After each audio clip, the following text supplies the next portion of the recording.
Two continents, two footballing giants, one epic showdown.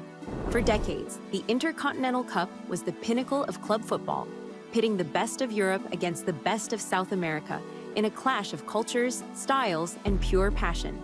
But today, it's the FIFA Club World Cup that claims the crown as the global tournament to decide the best club on the planet. Which one was better? Was the raw, fiery intensity of the Intercontinental Cup more thrilling than today's global spectacle? Stick around as we dive into the history, the magic, and the unforgettable moments of both competitions to find out which truly reigns supreme. Let's take a trip back in time to an era when football was different, when the Intercontinental Cup was born out of a simple yet powerful idea to determine the undisputed champion of the world between Europe and South America. Established in 1960, this annual face-off between the winners of the UEFA Champions League and the Copa Libertadores was more than just a game. It was a clash of titans, a battle of continents, and a showcase of football's greatest talents. The Intercontinental Cup's early years were filled with legendary matchups, none more iconic than Pele's Santos against Eusebio's Benfica in 1962. After demolishing Benfica 3-2 in Brazil, Santos went to Lisbon and crushed them 5-2 in a performance for the ages. Pele was at his unstoppable best, scoring a hat-trick that left the European champions in awe. It was a moment that solidified the Intercontinental Cup as a prestigious and highly anticipated event in the football calendar. But the Intercontinental Cup wasn't just about beautiful football. It was also about fierce competition and, at times, outright warfare on the pitch. The 1967 clash between Celtic and Argentina's Racing Club is infamous for its brutality, with the final being decided over 3 matches, including a violent decider in Montevideo where players were sent off, and the game almost descended into chaos. It was raw, it was intense, and it was the kind of drama that only the Intercontinental Cup could deliver. Fast forward to today, and the landscape of club football has changed. Enter the FIFA Club World Cup, a tournament that, since 2000, has brought together champions from across the globe.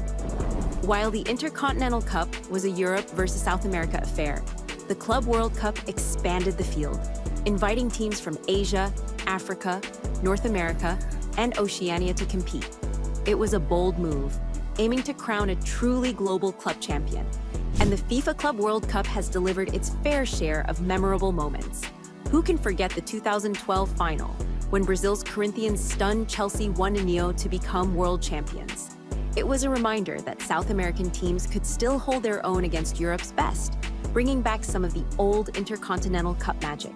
Similarly, the 2013 final saw Bayern Munich barely scrape by with a 2-0 win against Morocco's Raja Casablanca, showcasing the unpredictable nature of the tournament.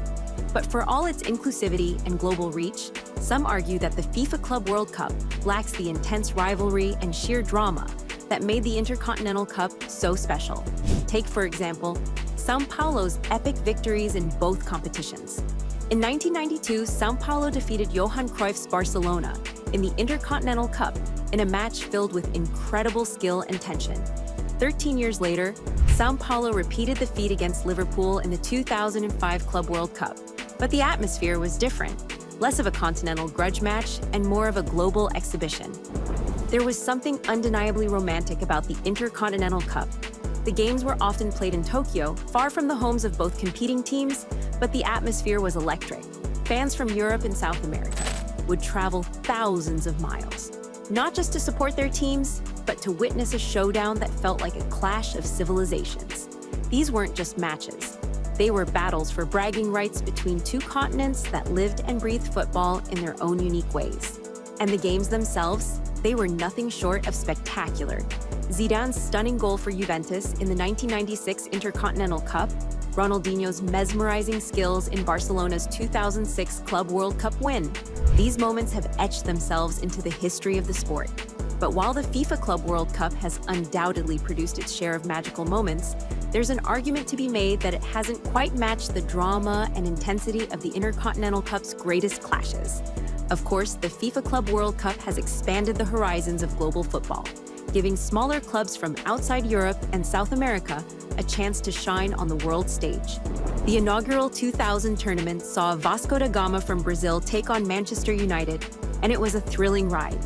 Even though the tournament struggled to find its footing in those early years, It laid the groundwork for the global competition we see today. One of the undeniable strengths of the FIFA Club World Cup is its inclusivity.